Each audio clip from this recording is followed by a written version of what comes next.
Tuesday, September the 27th, you guys should be reading the entire book of Zephaniah. Don't worry, it's only 3 chapters. Zephaniah, you should be reading Psalm 74 as well as 2 Corinthians chapter 8. Zephaniah is towards the end of the Old Testament. It's when what we call the minor prophets. Not minor because of what they did for God, not minor because they weren't cool, but minor because they're a shorter book. The Old Testament is divided, the prophet section, into major and minor prophets, just as a reminder. Major prophets meant their scrolls were really big that they wrote on, that there's a lot of reading, like the book of Isaiah. And there's minor prophets, which means their scrolls were shorter, like Zephaniah. We have chapters 1, 2, and 3. The story of Zephaniah, he is this prophet during the time of Josiah, a king of Israel, towards the end of Israel's reign. At this point, Israel was in 2 countries, the northern kingdom and the southern kingdom. And Zephaniah lived in the southern kingdom during this last period before the Syrians would come in and wipe them out, and the Babylonians would come in and wipe them out. And what happens is he's reminding them that, hey, you're going to be poking a bear. You should stop doing this, king. And you can read about this story in 2 Kings. You can also read about it in 2 Chronicles. His life is in there during these kings' lives.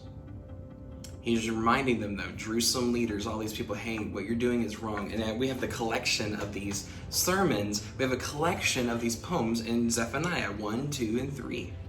And in Zephaniah chapter 1 and the beginning of chapter 2, he tells the city of Jerusalem, you're not doing this right. You're going to be taken into exile. You got to stop turning your backs on God. And they didn't listen. Instead, they set up all these altars to all these other kings, all these other gods, and they worshiped that instead. And he said there's going to be consequences. He said, but if some of you would actually remain faithful to God, he calls them the remnants of the few, right? If you can remain in God, things will be better. Not now, but later. So be faithful. Chapter 2 and beginning of chapter 3, he extends his thing from not just talking about Jerusalem, he starts talking about all the nations around them, the Philistines and all these other nations surrounding them. Judgment's coming for you too. Don't just scoff at us, but judgment's coming on you too because you turned your back on God. You're not following after him.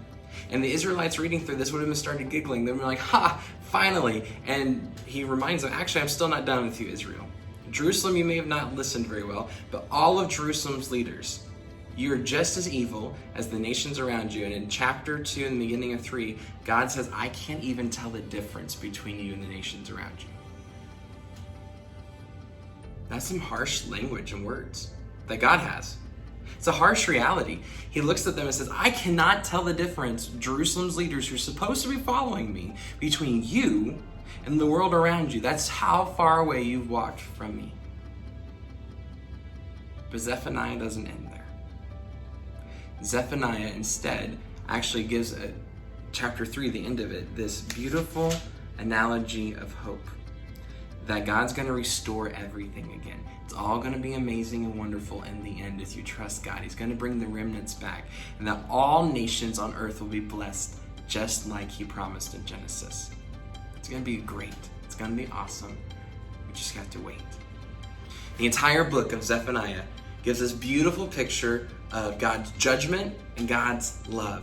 It gives us some of the most vivid things. So as you read through this, it's going to be very vividly striking to you from the entire prophet section that God, remember, in his character, he's a God of judgment and justice. Not because he wants to hurt people, not because he wants to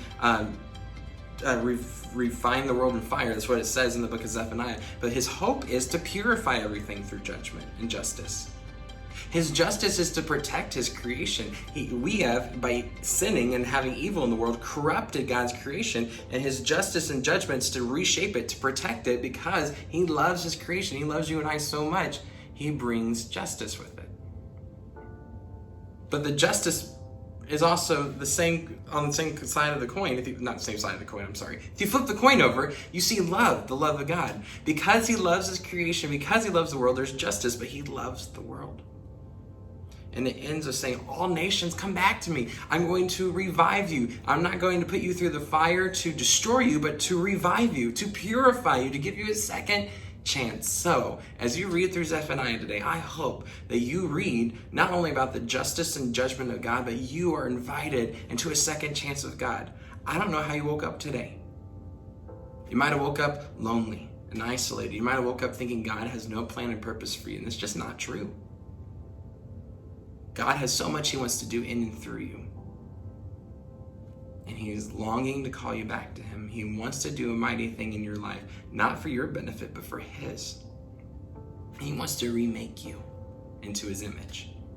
So choose today to surrender everything to God and to be remade into his image, letting him change you from the inside out. And church, until we see each other again, as always, you are sent.